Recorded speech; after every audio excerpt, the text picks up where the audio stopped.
चलिए, chemistry with Ravi sir में एक बार पुनः आपका स्वागत है, अभिनंदन है। आप देख रहे हैं सीधे लाइव प्रसारण हॉस्टल, आदिम जाति कल्याण विभाग द्वारा संचालित हॉस्टल है ना, पोस्ट मैट्रिक हॉस्टल से हम यहाँ पर जो है लाइव क्लासेस ले रहे हैं। वो है आपका 11th chemistry some basic of concept chemistry. जी हाँ प्यारे बच्चों, हमारा जो सीरीज चल रहा था बिल्कुल जीरो से सुपर हीरो, आज हम पढ़ा रहे हैं है ना। हमारा जो आंकिक प्रश्न चल रहा था कार्बनिक यौगिक वाला, जिसके तहत हमने मूलानुपाती सूत्र ज्ञात करना, अणुसूत्र ज्ञात करना, ये हम पढ़ रहे थे। आइए उसी सीरीज को हम लोग आगे बढ़ते हैं और बताते हैं। क्या आप लोगों को समझ आ रहा है? बैठे हुए लोगों को बताओ। बिल्कुल जोर से बोलो। हाँ, जहाँ जहाँ से तुम लोग आए हो पढ़ने के लिए वहाँ वहाँ गाँव तक पहुँच जाए वीडियो।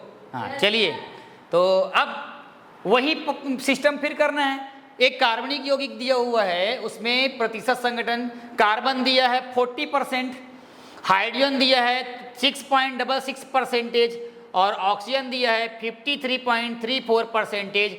फिर पूछ रहा है मूलानुपाती सूत्र ज्ञात कीजिए, ठीक है। और लिखा हुआ है यदि वाष्प घनत्व कितना दिया है 30 हो तो अणुसूत्र की भी क्या करना है, अपन को यहाँ पे गणना करना है। तो चलिए आगे बढ़ते हैं। बिल्कुल जीरो से super hero, target of CG board 2025। जी हाँ, आप अगर छत्तीसगढ़ से बिलोंग करते हैं तो छत्तीसगढ़ के जो सिलेबस है सीजी बोर्ड का वो हम फॉलो कर रहे हैं। तो आप हमारी वीडियो को अगर देख रहे होंगे, पसंद आ रहा होगा तो लाइक करें, सब्सक्राइब करें और साथ ही साथ इस वीडियो को अपने और दूसरे को साझा करो, अपने स्टेटस में लगाओ। हम बहुत जल्दी, आप जितने हमें लाइक देंगे, जितने हमको सब्सक्राइब देंगे, हम जल्दी जो है इस बोर्ड की जगह में हम डिजिटल बोर्ड में आपके साथ आएंगे और पूरा केमिस्ट्री को क्या करेंगे, कवर करेंगे। केमिस्ट्री के डर को भगाना है, कुछ करके दिखाना है। तो अब की बार कितने तैयार? चलिए, थोड़ा बीच में शायरी बोलना चाहिए ना। चलिए, अब यहाँ पर फिर से क्या हो जाएगा, प्रश्नानुसार। क्या हो जाएगा? प्रश्न सर। साथ ही साथ हम बीच में अब है ना ऑनलाइन भी आएंगे, आप लोग सब जुड़ेंगे। चलिए, कार्बन कितना दिया हुआ है, कितना दिया है 40%। हाइड्रोजन कितना दिया है 6.66%।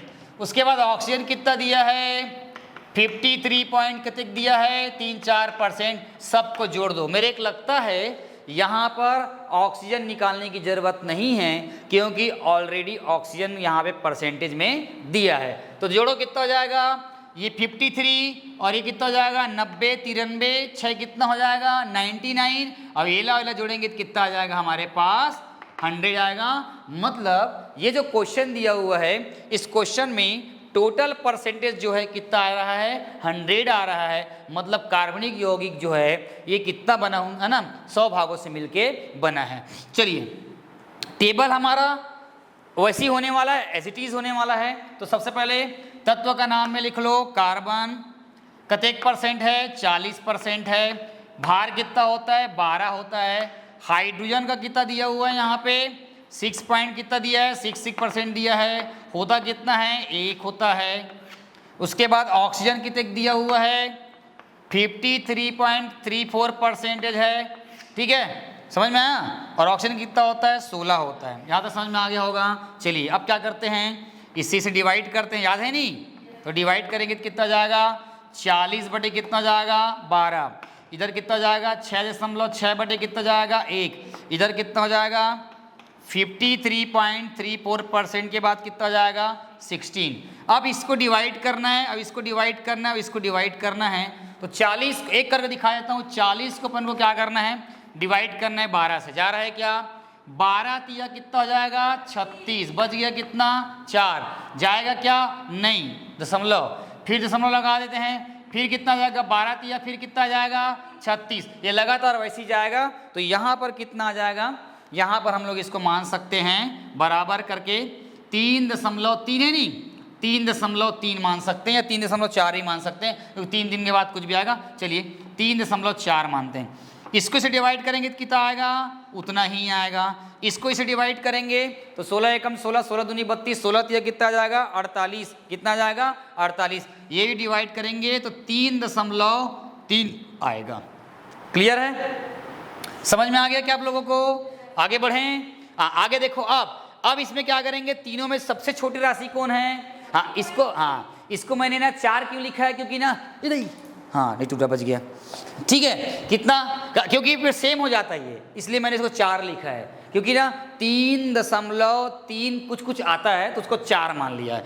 तो छोटा कौन सा है, ये वाला है। चलो डिवाइड करें, ये हो जाएगा 3.4 बटे कितना जाएगा 3.3, फिर कितना जाएगा 6.6 से जो कितना जाएगा 3.3, फिर कितना जाएगा 3.3 बटे कितना जाएगा 3.3। ये इससे करेंगे तो लगभग कितना आएगा, 1 ही आएगा। ये देखो, ये इसको करेंगे तो कितना जाएगा, 3 एकम 3, 3 दूनी 6, कितना जाएगा 2। ये इससे करेंगे तो कितना जाएगा 1।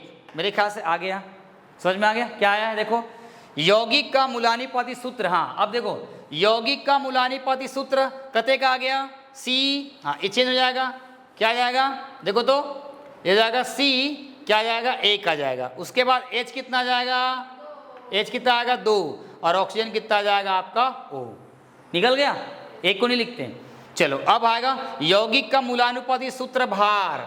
अब इसका भार निकालना है, ठीक है, तो भार निकालना है तो इसको भार निकाल दो। कैसे निकलेगा भार रे, हाँ कार्बन का कितना होता है 12, प्लस हाइड्रोजन का कितना होता है 2, 2 एकम 2, प्लस कितना जाएगा 16, जोड़ो कितना जाएगा 14 और 16 कितना हो गया 30, कितना आ गया पक्का, कितना आ गया आपका 30, है ना, ये कितना आ जाएगा आपका 30। तो मूलानुपाती सूत्र भार कितना हो गया 30।